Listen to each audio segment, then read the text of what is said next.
नमस्कार. नमस्कार. आज आपण भक्तावरील स्वामी कृपा एक जीवनदायी अनुभव या पुस्तकातल्या एका भागावर बोलणार आहोत.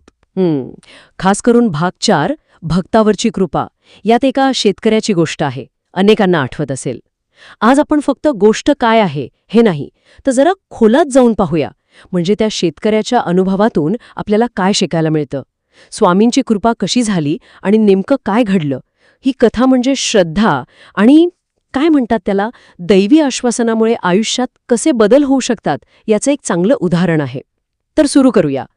तर गोष्ट अशी आहे की एक गरीब शेतकरी होता, खूप श्रद्धाळू, रोज स्वामींच्या दर्शनाला जायचा. आणि मग एके दिवशी काय झालं की त्याच्यावर मोठं संकट कोसळलं. शेतातलं सगळं पीक वाया गेलं. म्हणजे विचार करा त्याच्यासाठी किती मोठा धक्का असेल तो. पण तेव्हाच स्वामी त्याला भेटले आणि म्हणाले, घाबरू नकोस, मी आहे तुझ्या पाठीशी. हे शब्द, या शब्दांनी त्या शेतकऱ्याला काय वाटलं असेल? हे आश्वासन खूप महत्वाचं आहे. म्हणजे बघा, जेव्हा सगळं संपल्यासारखं वाटतं तेव्हा असा आधार मिळणं, हीच तर श्रद्धेची ताकद आहे. आणि अशा कथा लोकांना कठीण परिस्थितीतून बाहेर पडायला कशी मदत करतात हे पण महत्वाचं आहे. बरोबर. आणि मग पुढे काय झालं तर काही दिवसांतच त्या शेतकऱ्याला एक नवीन संधी मिळाली आणि त्याचं आयुष्यच बदलून गेलं असं म्हणतात. हो, पण इथे एक गोष्ट लक्षात घ्यायला हवी. हा बदल केवळ भौतिक नव्हता.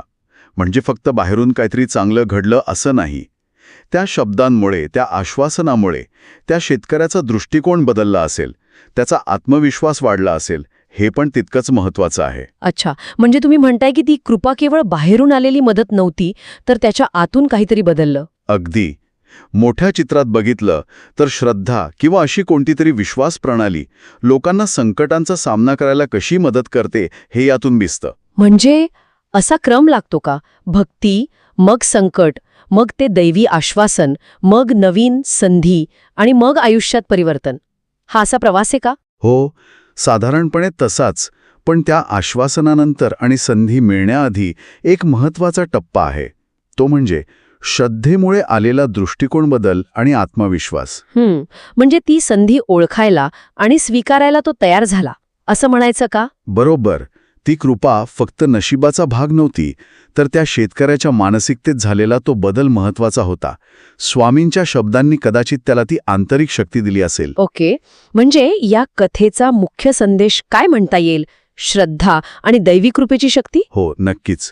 शेतकऱ्याच्या अनुभवातून हे स्पष्ट होतं की कठीण प्रसंगांवर मात करण्यासाठी आणि सकारात्मक बदल घडवून आणण्यासाठी श्रद्धेचा मोठा वाटा असू शकतो. ही कथा एक प्रकारची आशा निर्माण करते, एका मोठ्या शक्तीवर अवलंबून राहण्याची भावना जागृत करते. आणि श्रद्धा व सकारात्मक परिणाम यांच्यात थेट संबंध आहे हेही दिसून येतं. मग असा विचार येतो की आयुष्यात जेव्हा आव्हानं येतात तेव्हा असा एखादा आधार, मग तो दैवी असेल किंवा इतर कुठलाही, असा आधार असल्यामुळे आपण त्या आव्हानांकडे बघण्याची पद्धत बदलते का? अगदी. ती पद्धत बदलते. कदाचित फक्त विश्वास ठेवल्यामुळे नवीन संधी निर्माण होत नसतील, पण त्या आलेल्या संधी ओळखण्याची आणि स्वीकारण्याची आपली क्षमता नक्कीच वाढते. खरंच.